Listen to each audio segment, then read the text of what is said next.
Hello guys, ngasi mHawk ki engine si ngasi road thawai video yung ngasi mHawk Mahindra XUV500 ni yamna Mahindra gi popular engine ni ngasi di thawraga ngasi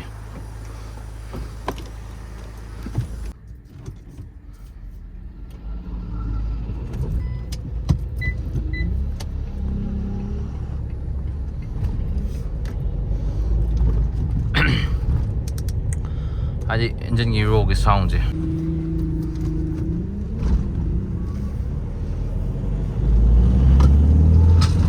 That's the feel. Engine diesel turbo gi feels it. Turbo whistle mata ne. mHawk turbo whistles ni am phajai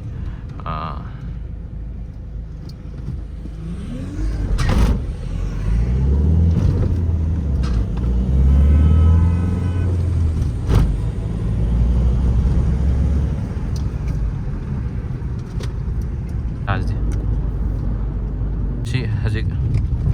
interior tum phajari me ai tare I gari sigi oina wheel alignment je kitang phaina lei ko gari dum chahi taram khelaba gari na dum wheel alignment ke kai ji kitang phaire pickup dagi magi turbo whistle ji XUV500 di kai na ta da insulation wang bai khang de bu Scorpio ki classic ki time matan classic oi matam da hajik su zum taram be hajik ano budi khang da thau dream da tiny ki classic ki di turbo whistle je mana pickup ching bagan da Scorpio ki mHawk engine gi ko so gi mHawk Mahindra gi the famous mHawk engine gi turbo whistle je am phazan yo mai pickup low gi whistle je tum ai hajik tar yeng biu mem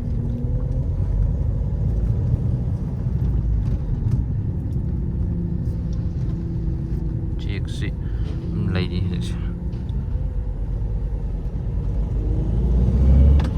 yes khara ta phangi ko je second gear da ching bane third gear ga second gear ga ne moi gi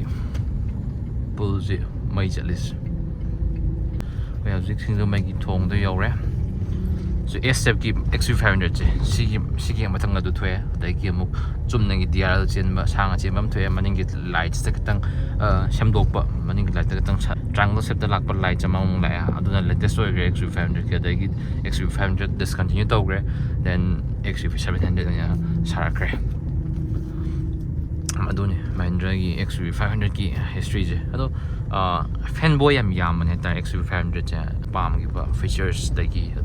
looks se amna hingja ba man ba ai macho looks so yam hingja man ba looks se yam pam gi sathi ba man ba looks se matam da Fortuner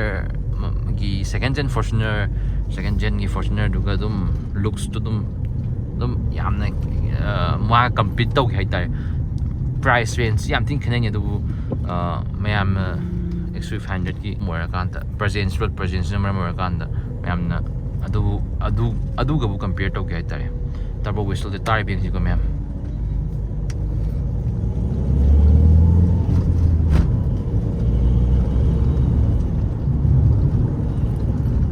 gari pamjaba gari enthusiast oiba kangbu da di sigi de makta ne ba asigi electric pam de kai hanari ba sigi ma da makta ne ba ai cornering lem ga je simatam da yaw gro ne ba de khara ga dum koina cornering lem yaw da ngak na gi si i20 elite